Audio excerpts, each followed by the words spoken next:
और मनु शत्रुपा की 3 पुत्रियों का तो विवरण हो गया। अब उनके 2 पुत्र हैं, तानपाद प्रियव्रत। उत्तानपाद की 2 पत्नियां थी, सुनीति और सुरुचि।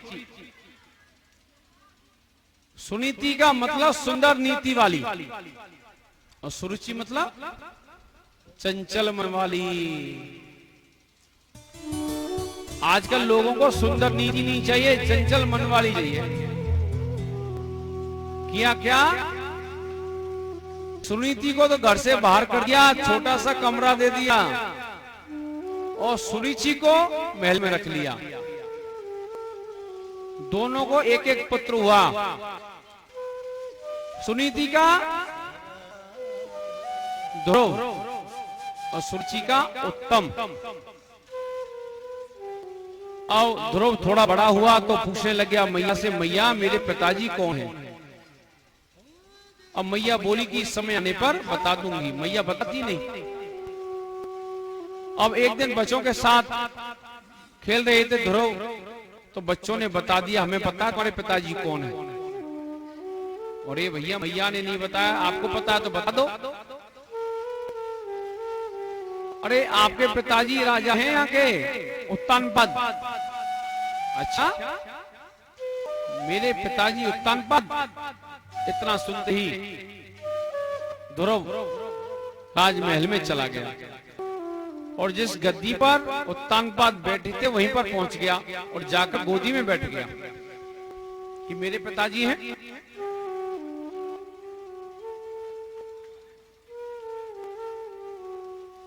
तो सुरुचि ने देख लिया, अरे ये ध्रुव कैसा गया गोदी में। उन्होंने गोदी से ध्रुव को हाथ पकड़कर नीचे उतार दिया और बोली अगर तुम्हें इस गोदी में बैठने का ज्यादा शौक है ना, तो भगवान का भजन करो, तपस्या करो, और तपस्या में ये वरदान मांगो कि अगला जन्म जो मिले सुनीति मैया के गर्भ से ना मिले और सुरुचि मैया के गर्भ से मिले, जिससे मैं इस राजगद्दी पर बैठ सकता हूं, पिता की गोदी में बैठ सकता हूं। अब तो बच्चा रोने लग गया। अब रोते रोते ध्रुव कहां पहुंच गए? मैया सुनीति के पास। सुनीति मैया के पास पहुंचे तो पूछे ध्रुव क्यों रो रहे हो? अरे मैया आपने बताया नहीं मेरे पिताजी कौन हैं। मेरे साथ के जो सखा हैं उन्होंने बता दिया, तो मैं चला गया वहां पर, पिताजी की गोद में बैठ गया। लेकिन मैया बैठा तो दूसरी मैया आ गई वहां पर, उन्होंने मुझे हाथ पकड़कर नीचे उतार दिया और बोली जाकर तपस्या कर, जब तू इस गोदी में बैठ सकता है।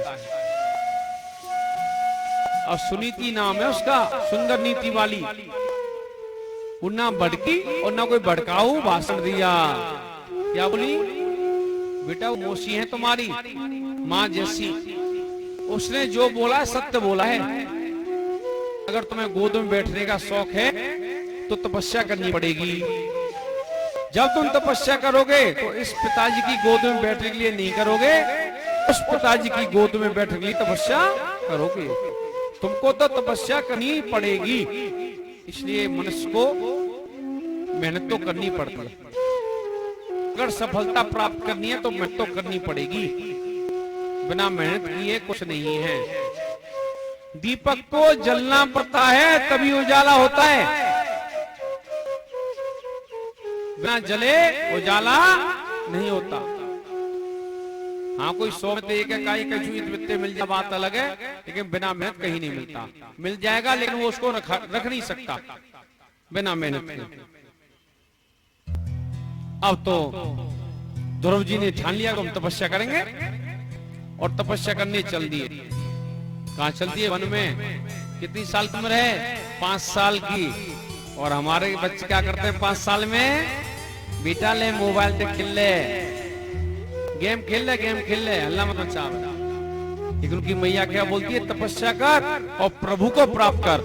5 साल की उम्र, मात्र 5 साल की उम्र ध्रुव भगत की। सोचो उनकी सोच कहाँ है और हमारी सोच कहाँ है। हम तो अपने बच्चे को ये नहीं बोलते, बेटा अगर स्कूल जा रहा तो सुंदरकांड पढ़ के जा, हनुमान चालीसा पढ़ के जा। लेन देन तो खुद उठती हैं जब स्कूल का टाइम होता है, और लेन देन बच्चे उठाती, चल टाइम हो गया स्कूल, चल मुंह और चले जाए स्कूल। तो हनुमान चालीसा पढ़े फिर वो 12 बजे के बाद तो बुद्धि जगेगी उसकी, क्यों नींद में चला गया स्कूल है।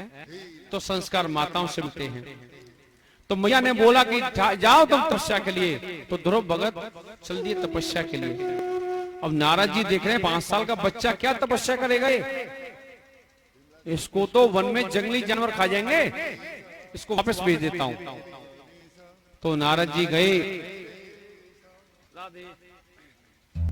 नारद जी बोले कि अरे बेटा तुम यहां पर क्या घूम रहे हो वन में, यहां तो जंगली जानवर रहते हैं, अरे तुम्हारा भक्षण कर जाएंगे, चले जाओ घर। अरे मैं तो तपस्या करने आया हूं, मैं वापस नहीं जाऊंगा।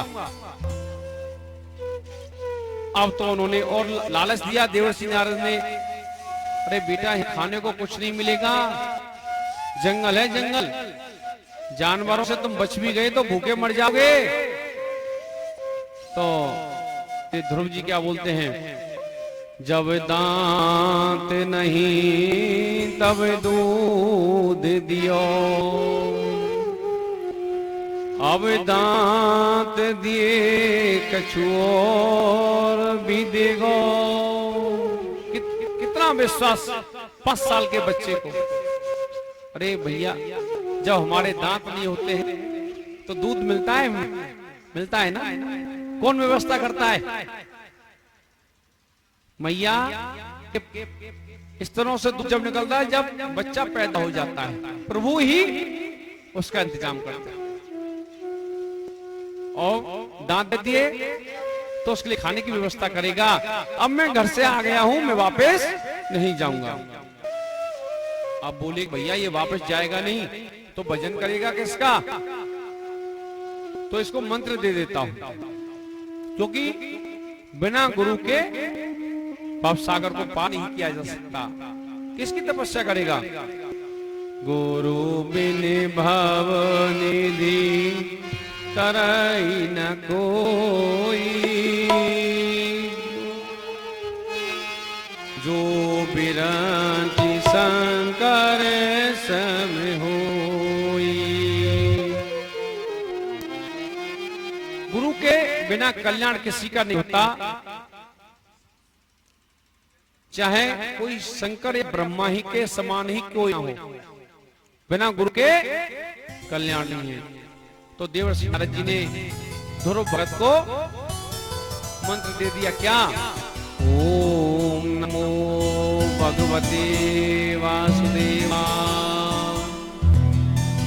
कि जाकर इस भजन का जाप कर और प्रभु मिल जाएंगे। गुरु में विश्वास होना चाहिए, गुरु की महिमा का कोई पार नहीं पा सकता।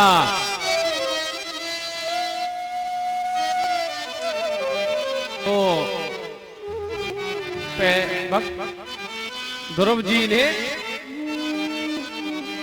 तपस्या प्रारंभ की।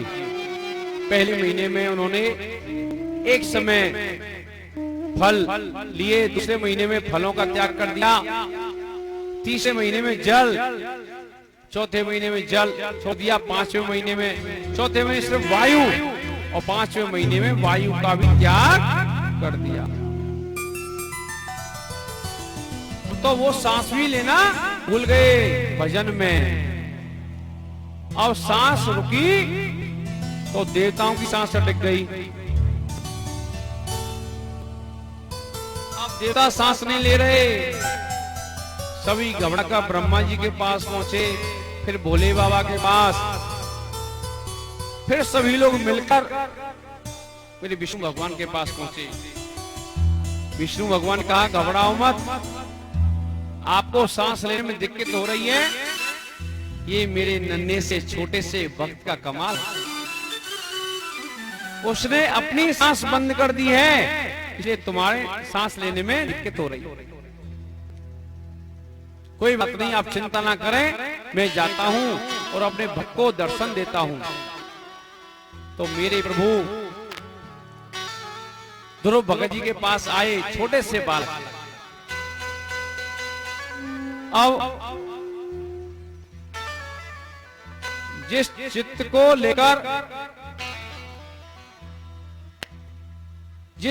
लेकर भजन कर रहे थे, मेरे प्रभु ने वो छवि खींच ली अंदर से। अब तो ध्रुव जी की आंख खुल गई। कैसे आंख? कैसे मछली तड़प जाती है बिना पानी के। जिस छवि का ध्यान कर रहे थे वो छवि निकल गई। अब तड़प गए, ये कौन, क्या हो गया? तो देखा तो बाहर भगवान खड़े हैं।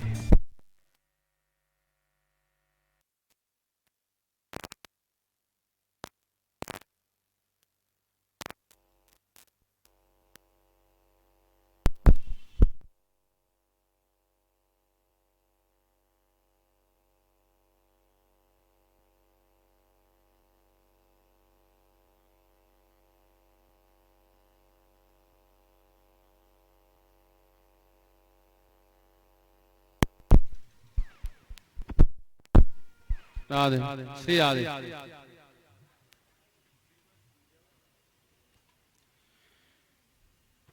तो मेरे प्रभु ने ध्रुव जी को दर्शन दिए और छोटा सा बालक प्रभु खड़े हो गए, ब्रह्मांड नायक। और बच्चा बोले क्या? बच्चा बोले क्या? राधे।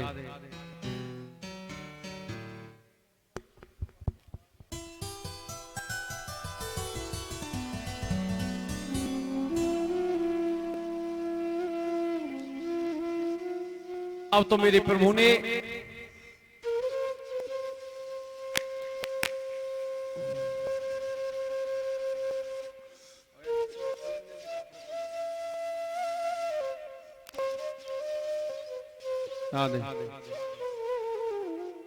मेरे प्रभु ने अपना जो शंख था वो ध्रुव के कपोलों पर लगा दिया, गालों पर टच कर दिया।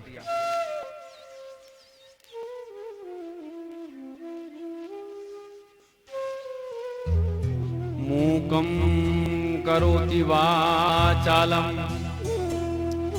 पंगुं लंघयति गिरिं यत्कृपातमहं वन्दे परमानंद श्रीमाधवम्।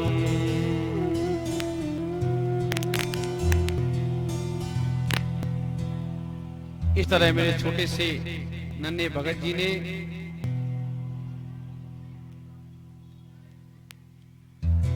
भगवान की स्तुति की।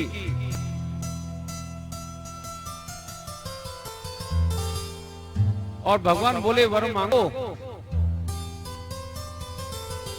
अब ध्रुव जी ने कहा मैं क्या मांगू महाराज, मुझे कुछ नहीं चाहिए। 5 साल 5 महीने का बच्चा मांगे क्या? बिन मांगे मोती मिले, मांगे मिले नबी।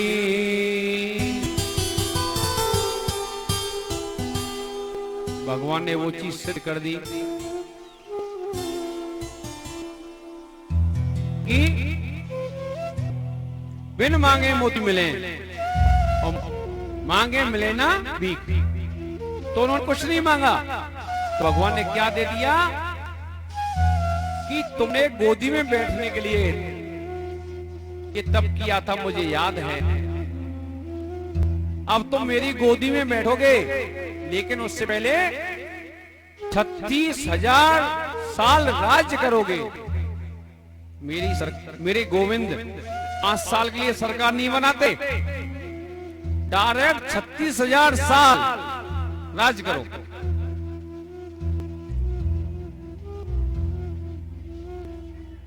ध्रुव भगत ने ईश्वर स्तुति की और वरदान दिया मेरे गोविंद ने, तो ध्रुव भगत जी वहां से चल दिए और अपने घर आए। राजा उत्तानपाद ने